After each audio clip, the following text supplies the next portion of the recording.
चलो विद्यार्थी मित्रों गुड मॉर्निंग। या छेल्ला पीरियडमां आपणे टूंका प्रश्न पूरा कर्या हता स्वापूर्तिनी अंदर। हवे पछीना एनाथी थोड़ाक मोटा प्रश्नो आवे छे जे लखावाना बाकी छे। हूँ बोलूँ छूं प्रश्न अने त्यांथी आपणे लखवानुं छे। लखावेलो छेल्लो प्रश्न हतो गांधीजीए क्या स्तोत्रोने सामुदायिक स्तोत्रो गणाव्या छे। एना पछीनो प्रश्न जवाब आवे छे। मेन पॉइंट छे छठो प्रश्न क्रमांक के नीचेना प्रश्नोना टूंकमां जवाब आपो। अने ई प्रश्न हूँ बोलूँ छूं रासायणिक उद्योगो कई कई रीते पाणी हवा अने भूमिने प्रदूषित करे छे। ई प्रश्न जवाब आपणे लखवानो छे। लखो एनो प्रश्न जवाब। फरीथी बोलूँ छूं रासायणिक उद्योगो कई कई रीते पाणी हवा अने भूमिनुं प्रदूषण करे छे। लखो एनो जवाब। एमां पेलो पॉइंट करीने लखजो रासायणिक उद्योगोमां वपराईने गंदू थयेलुं पाणी। रासायणिक उद्योगोमां वपराईने गंदू थयेलुं पाणी नदी नाळामां, नदी नाळा लखो वच्चे डेक्स करजो, नदी नाळामां के जमीन पर छोड़ी मूकवामां आवे छे। रासायणिक उद्योगोमां वपराईने गंदू थयेलुं पाणी नदी नाळामां के जमीन पर छोड़ी मूकवामां आवे छे। ते नदीना पाणीने अल्पविराम भूमिगत जळने तथा जमीनने। भूमिगत जळने एटले के भूगर्भनुं पाणी जे डंकी बोर कूवा होय ने एने भूमिगत जळ कहेवाय, जे खोदीने अंदरथी नीचेथी काढवामां आवे छे। भूमिगत जळने तथा जमीनने दूषित करे छे। आ रसायणयुक्त पाणीथी जळचर प्राणीओ अथवा जळचर जीवजंतुओ नाश पामे छे। बीजो पॉइंट एमां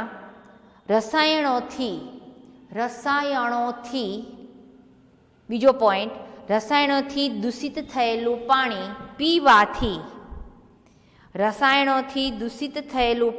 पीवाथी स्वास्थ्य बगड़े छे। त्रीजो पॉइंट एमां रासायणिक उद्योगोना धुमाड़ा अने झेरी वायुओ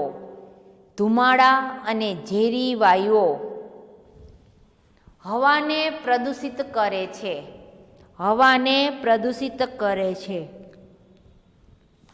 एमां ने आगळ हवाना प्रदूषणथी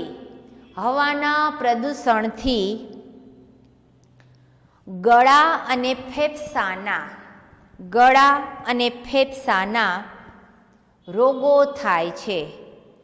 हवाना प्रदूषणथी गळा अने फेफसाना रोगो थाय छे। एमां ने आगळ हवाने प्रदूषित करता सल्फर डायोक्साइड अल्पविराम नाइट्रस ऑक्साइड वगैरे वायुओ वरसता पाणी साथे भळता। वरसाद आवे पाणी पड़तुं होय, वरसता वरसाद साथे अथवा वरसता पाणी साथे भळता एसिडनो वरसाद थाय छे। फरीथी बोलूं छूं सल्फर डायोक्साइड नाइट्रस ऑक्साइड वगैरे वायुओ वरसता पाणी साथे भळता एसिडनो वरसाद थाय छे। ते वनस्पति अने प्राणीओने मोटुं नुकसान करे छे। તે વનસ્પતિ અને પ્રાણીઓને મોટું નુકસાન કરે છે. ત્યાર પછીનો ચોથો પોઈન્ટ, આ જ પ્રશ્નનો ચોથો પોઈન્ટ, એમાં લખો જમીનમાં ઉતરતું કેમિકલયુક્ત પાણી. જમીનમાં ઉતરતું કેમિકલયુક્ત પાણી જમીનને ફળદ્રુપ બનાવનારા જીવાણુઓનો જમીનમાં ઉતરતું કેમિકલયુક્ત પાણી જમીનને ફળદ્રુપ બનાવનારા જીવાણુઓનો નાશ કરે છે. જીવાણુઓનો નાશ કરે છે. આથી જમીન બિન ઉપજાઉ બની જાય છે. આથી જમીન બિન ઉપજાઉ બની જાય છે.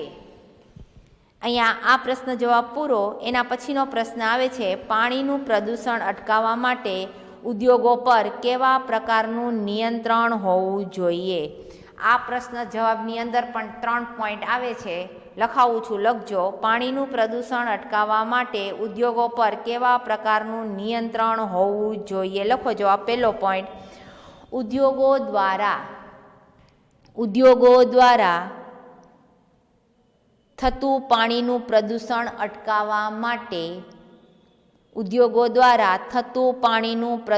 અટકાવવા માટે સરકારે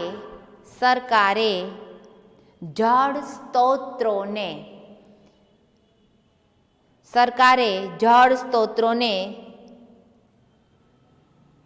દૂષિત કરતા ઉદ્યોગો જળ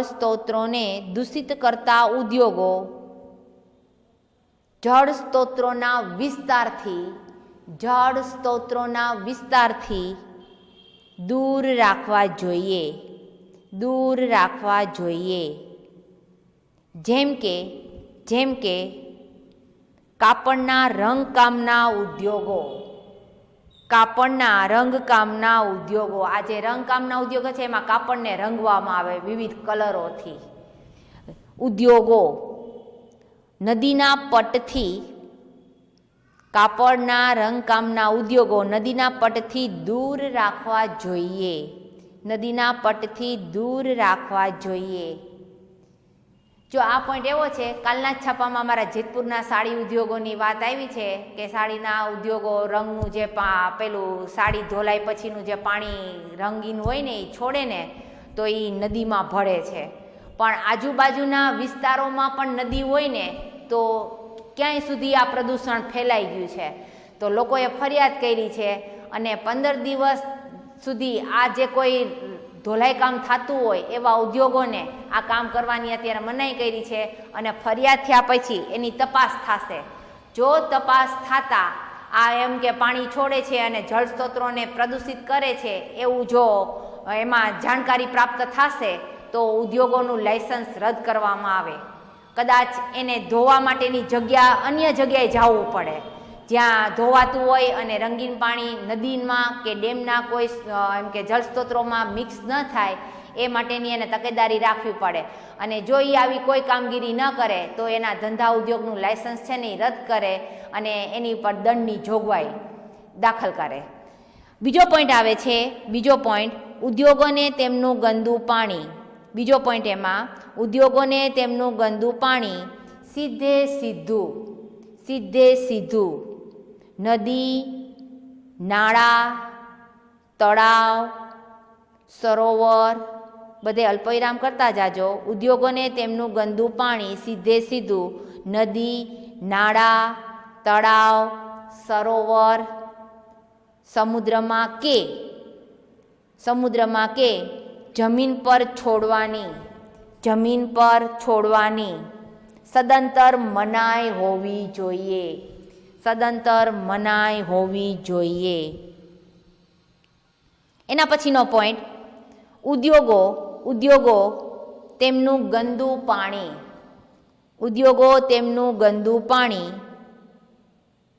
શુદ્ધ કર્યા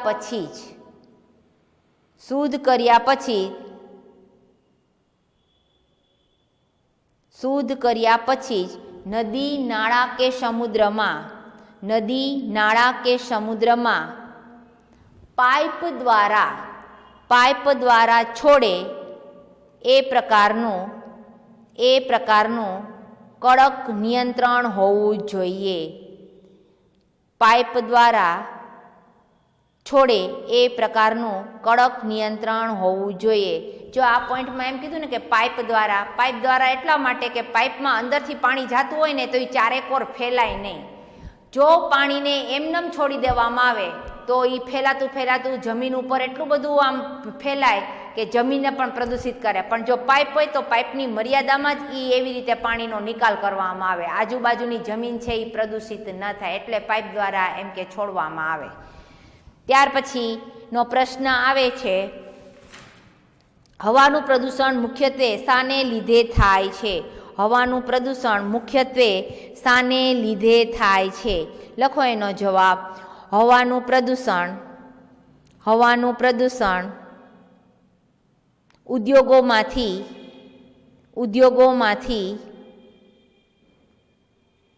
અને પેટ્રોલ ડીઝલથી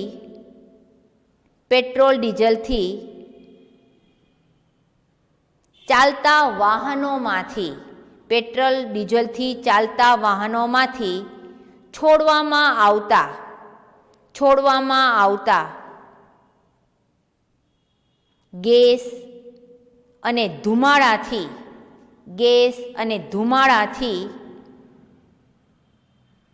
હવાનું પ્રદૂષણ થાય છે. એમાં ને આગળ લખો, કોલસો, kerosene, diesel,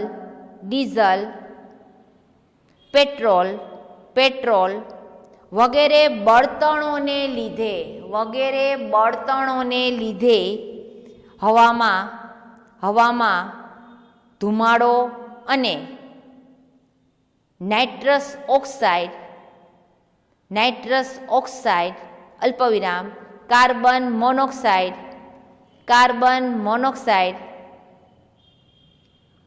sulphur dioxide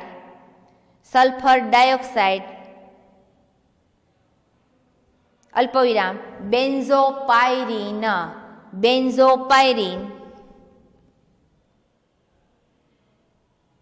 carbon dioxide વગેરે હાનિકારક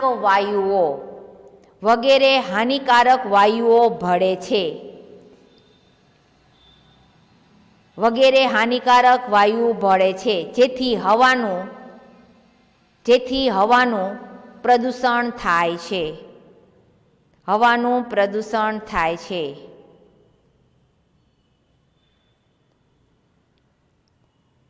એમાં આગળ લખો બીજો પોઈન્ટ, જંગલો મોટા પ્રમાણમાં કપાવાથી. હવે જો હવા પ્રદૂષણની શી અસર થાય છે એના વિશેનો મુદ્દો છે. હવાના પ્રદૂષણથી ગળા અને ફેફસાની બીમારી તથા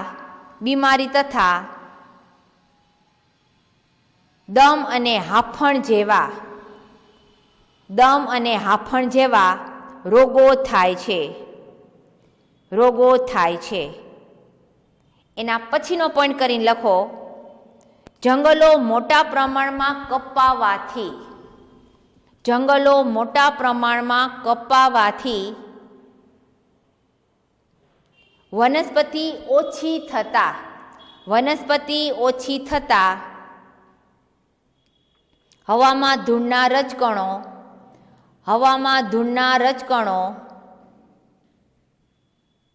અને CO2 નું પ્રમાણ વધવા લાગ્યું છે.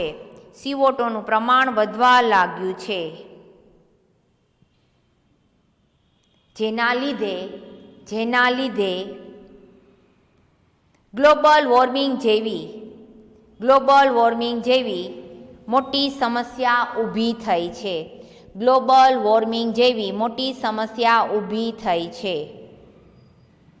એના પછીનો પોઈન્ટ કરીને લખો, હવામાં ઉડતા ધૂળના રજકણોથી, હવામાં ઉડતા ધૂળના રજકણોથી શરદી અને ઉધરસ જેવા, શરદી અને ઉધરસ જેવા રોગો થાય છે. શરદી અને ઉધરસ જેવા રોગો થાય છે.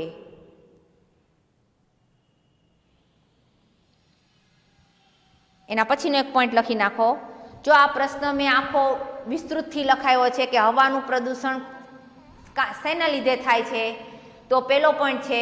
પછી હવાના પ્રદૂષણની શી અસર થાય છે, એના પછીના બધા નીચેના 3 પોઈન્ટ આવે છે, 3 થી 4 પોઈન્ટ લખો. હવાને દૂષિત કરતા, હવાને દૂષિત કરતા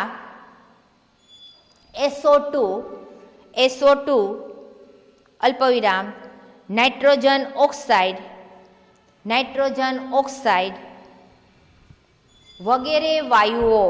વગેરે વાયુઓ વરસતા પાણી સાથે ભળતા, વરસતા પાણી સાથે ભળતા એસિડનો વરસાદ થાય છે, એસિડનો વરસાદ થાય છે. તે વનસ્પતિ અને પ્રાણીઓને, તે વનસ્પતિ અને પ્રાણીઓને મોટું નુકસાન કરે છે, વનસ્પતિ અને પ્રાણીઓને મોટું નુકસાન કરે છે. અહીંયા આ પ્રશ્ન જવાબ પૂરો. એના પછીનો પ્રશ્ન આવે છે, હવાનું પ્રદૂષણ અટકાવવા શું કરવું જોઈએ? હવાનું પ્રદૂષણ અટકાવવા શું કરવું જોઈએ? લખો જવાબ. હવાનું પ્રદૂષણ અટકાવવાના ઉપાયો, હવાનું પ્રદૂષણ અટકાવવાના ઉપાયો. એમાં પહેલો પોઈન્ટ લખો, ઉદ્યોગો અને વાહનોને ધુમાડો અને ઝેરી વાયુઓને, ઉદ્યોગો અને વાહનોને ધુમાડો અને ઝેરી વાયુઓને ફિલ્ટર કરતા સાધનોનો ઉપયોગ કરવાની, ફિલ્ટર કરતા સાધનોનો ઉપયોગ કરવાની ફરજ પાડવી જોઈએ.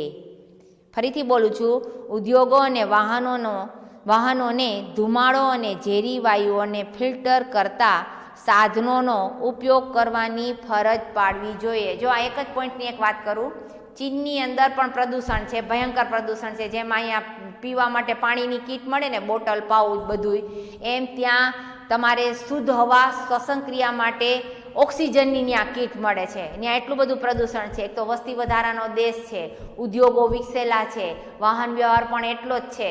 પણ કારણ વગરના ત્યાં પેટ્રોલ ડીઝલવાળા વાહનો લઈને નીકળવાની એક રીતે મનાય છે. તમે કોઈ એવા ખાસ અગત્યના કામે જતા હો તો તમે એ રીતનું વાહન લઈને નીકળો તો તમને કોઈ એમ કે દંડ કે એવું કંઈ કરતું નથી. પણ તમારે કાંઈ વસ્તુ એવી લેવા જાવી હોય, ઘરથી નજીક હોય અને તમે કોઈ બાઇક લઈને નીકળો તો એ યોગ્ય નથી. તો એ રીતે જો વાહનોનો ધુવાડો વાતાવરણની અંદર વધારે પ્રમાણમાં હોય ને, તો એ ધુમાડાને શોષી લે એવા ત્યાં ટાવર ઊભા કરવામાં આવ્યા છે, જેથી કરીને આ જે આપણે એમ કહીએ નાઇટ્રસ ઓક્સાઇડ છે, કાર્બન મોનોક્સાઇડ છે, આ તો આવા વાયુઓ એમાં એમ કે શોષાઈ જતા હોય તો એ હવાને આવા પ્રદૂષણ મુક્ત કરે છે. ત્યાં આવી રીતની સિસ્ટમ છે. અને ખાસ કરીને આપણે અહીંયા જો કે એવા ટાવર ઊભા નથી કર્યા કે આવા દૂષિત વાયુઓને શોષી લે, પણ ભવિષ્ય એમ કે છે કે આવા ટાવરો આપણે ઊભા કરવા પડશે, જેથી કરીને સ્વાસ્થ્યને લગતી જેટલી જે કાંઈ હાનિઓ થાય છે આ પ્રદૂષિત હવાથી, તો આપણે એનાથી એમ કે મુક્ત રહીએ આવી પ્રદૂષિત હવાથી. આગળનું લખો, બીજો પોઈન્ટ, પેટ્રોલ ડીઝલનો ઉપયોગ ખૂબ મર્યાદિત માત્રામાં કરવો જોઈએ. પેટ્રોલ ડીઝલનો ઉપયોગ ખૂબ મર્યાદિત માત્રામાં કરવો જોઈએ. એમાં આગળ વાહનોમાં સીએનજી અને એલપીજી જેવા પ્રદૂષણ મુક્ત બળતણો વાપરવા જોઈએ.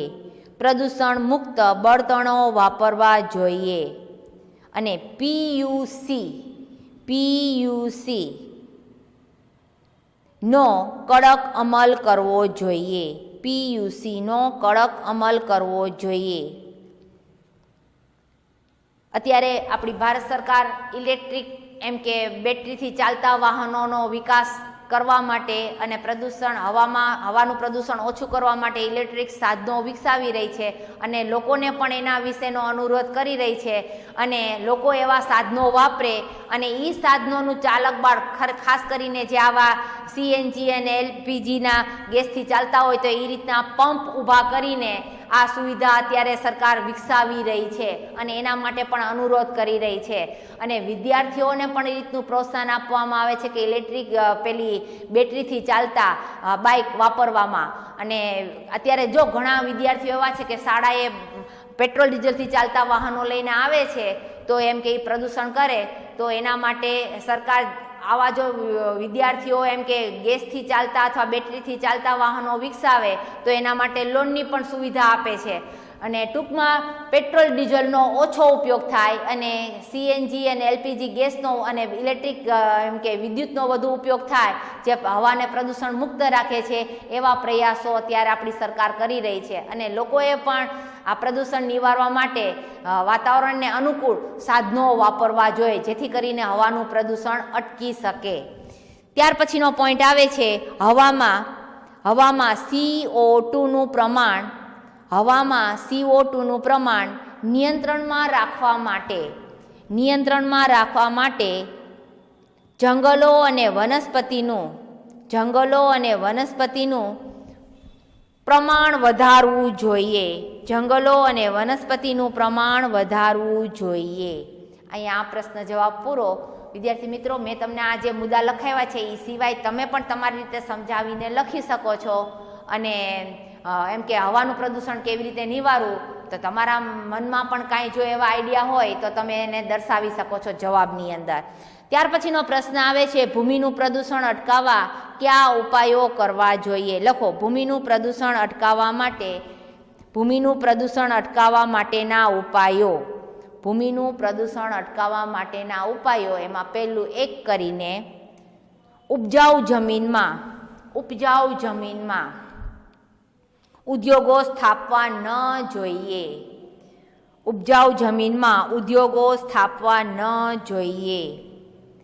એમાં આગળ પર્યાવરણનું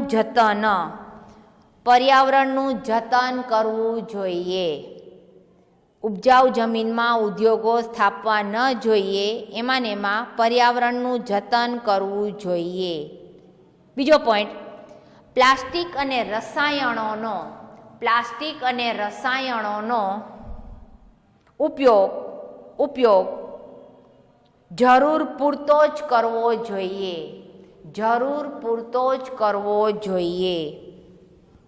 એના પછીનો મુદ્દો, રાસાયણિક ખાતર બહુ મર્યાદિત પ્રમાણમાં વાપરવું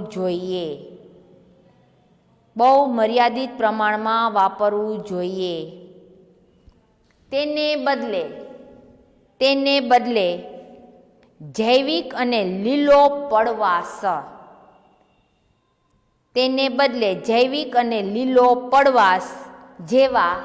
જેવા દેશી ખાતરો વાપરવા જોઈએ.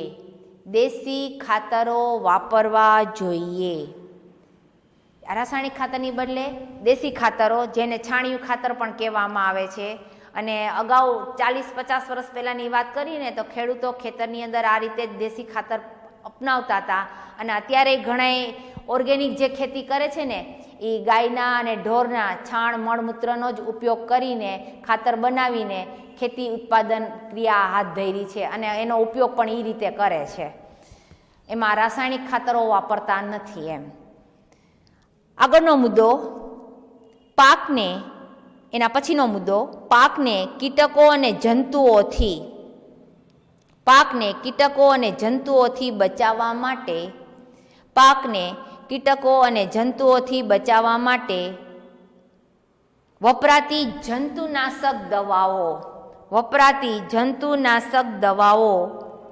જરૂર પૂરતી જ વાપરવી જોઈએ. જો આવી જંતુનાશક દવાનો વધારે પડતો ઉપયોગ કર્યો ને તો જેના કારણે અનાજ, શાકભાજી અને જમીન પણ પ્રદૂષણ થાય છે.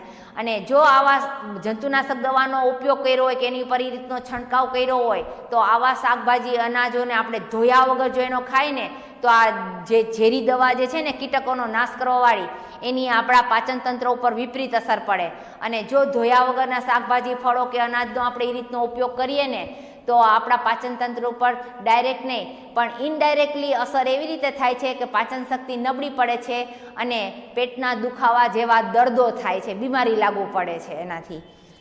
અને બીજું એક બાબત કે જ્યારે અનાજ આપણે ત્યાં ઘરે લઈ આવીએ છીએ ત્યારે 12 મહિના એનો સંગ્રહ આપણે કરીએ છીએ ત્યારે પણ એમાં આપણે દવાની ગોળીઓ ને એવું બધું નાખતા હોય છે. પણ આની ડાયરેક્ટલી અસર નથી થતી, આપણા પાચન તંત્ર ઉપર એની ઇનડાયરેક્ટ અસર થાય છે. પાચન તંત્ર આપણું નબળું પડે છે આવા ઝેરી એમ કે તત્વોનો ઉમેરો એમાં કરવાથી. અને ઘણું અનાજ એવું છે કે આપણે ધોઈને ખાતા હોય, ધારો કે ચોખા દાળ આપણે દાળ ભાત કરતા હોય તો દાળ ચોખા ધોઈ નાખી છીએ, પણ જ્યારે ઘઉંનો લોટ આપણે વાપરીએ છીએ ત્યારે ઘઉંને ધોતા નથી તો એ જેમાં દવા આપણે રાખી હોય છે ને એ દવાવાળું જ અનાજ આપણે દળીને ખાતા હોય છે, જેની આપણી પાચન તંત્ર ઉપર અસર થાય છે. ત્યાર પછીનો પોઈન્ટ કરીને લખો, નકામા પ્લાસ્ટિક અને ઘન કચરાને, નકામા પ્લાસ્ટિક અને ઘન કચરાને જમીન પર ફેંકવાને બદલે તેનો બાળીને નાશ કરવો જોઈએ. જમીન પર ફેંકવાને બદલે તેનો બાળીને નાશ કરવો જોઈએ. અથવા શક્ય હોય ત્યાં રિસાયકલ કરીને તેનો ફરીથી ઉપયોગ કરવો જોઈએ. રિસાયકલ કરીને તેનો ફરીથી ઉપયોગ કરવો જોઈએ.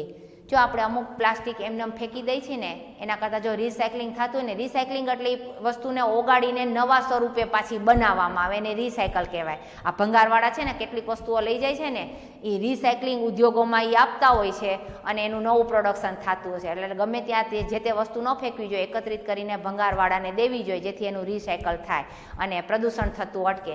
વિદ્યાર્થી મિત્રો, આજનો પીરિયડ અહીંયા પૂરો થાય છે. હજી પ્રશ્નો બાકી રહી ગયા છે એ હવે પછીના પીરિયડમાં આપણે લેશું. અહીં સુધી રાખો. આટલું. અસ્તુ.